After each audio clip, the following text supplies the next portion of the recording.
কলমি শাক তো আমরা অনেক রকম ভাবে খেয়েছি। আজকে একটি কলমি শাক দিয়ে নতুন ধরনের রেসিপি নিয়ে চলে এসেছি। নমস্কার বন্ধুরা, কুক টু ইট 25 চ্যানেলে আপনাদের অনেক অনেক স্বাগত।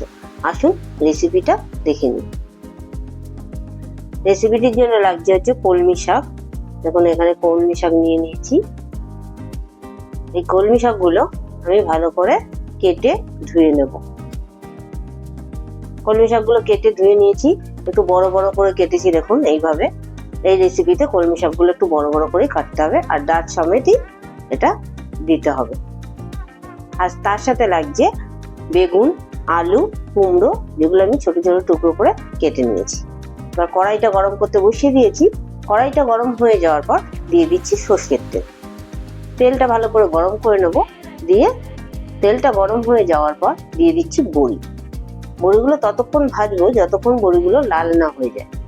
দেখুন বড়িগুলো লাল করে ভাজা হয়ে গেছে। এবার বড়িগুলো তুলে রাখবো। ওই তেলেই ফোড়নে দিচ্ছি শুকনো লঙ্কা আর পাঁচফোড়ন। পাঁচফোড়ন আর শুকনো লঙ্কাটা কিছুক্ষণ ভাজা ভাজা করে নেবো। এর মধ্যে এবার দিয়ে দিচ্ছি আলু, কুমড়ো আর বেগুন।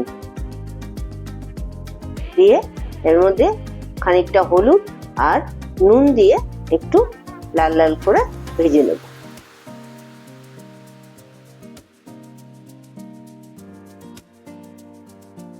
ভালো করে নেড়ে চেড়ে এটা ভেজে নিচ্ছি। এরকম ভাজা হয়ে গেছে, দেখুন লাল লাল করে ভেজে নিয়েছি। এখন এর মধ্যে দিয়ে দিচ্ছি গ্রেট করে রাখা আদা, হাফ চামচ জিরে গুঁড়ো, হাফ চামচ ধনে গুঁড়ো, হাফ চামচ হলুদ গুঁড়ো।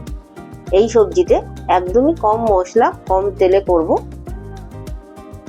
এবার কালারের জন্য দিয়ে দিচ্ছি একদম সামান্য পরিমাণে কাশ্মীরি লঙ্কার গুঁড়ো, আর ঝালের জন্য দিয়ে দিচ্ছি কাঁচা লঙ্কা। এর মধ্যে অল্প পরিমাণে একটু জল দিয়ে মশলাটা ভালো করে সবজির সাথে কষিয়ে নেব।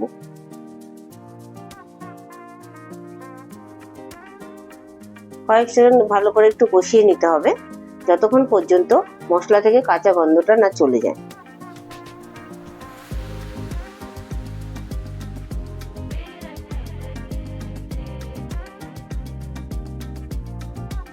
দেখুন খুব ভালো করে মশলার সাথে কষিয়ে নিয়েছি সবজিগুলো। এখন এর মধ্যে দিয়ে দিচ্ছি কেটে ধুয়ে রাখা কলমি শাকগুলো। কলমি শাকগুলো দিয়ে ভালো করে সবজির সাথে মিশিয়ে নিচ্ছি। খুব ভালো করে দেখুন এরকম ভাবে মিশিয়ে নিতে হবে। এবার এটা ঢাকা দিয়ে দেবো। কলমি শাক থেকে যে জলটা বেরোবে তাতেই সবজিগুলো সব সেদ্ধ হয়ে যাবে। এতে এক্সট্রা করে কোনো জল দিতে হবে না।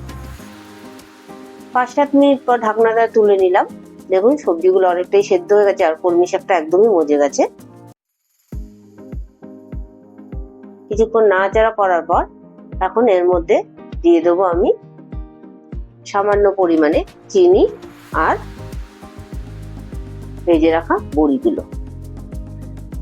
ভেজে রাখা বড়িগুলো দিয়ে ভালো করে নেড়ে চেড়ে খানিকক্ষণ হতে দেবো।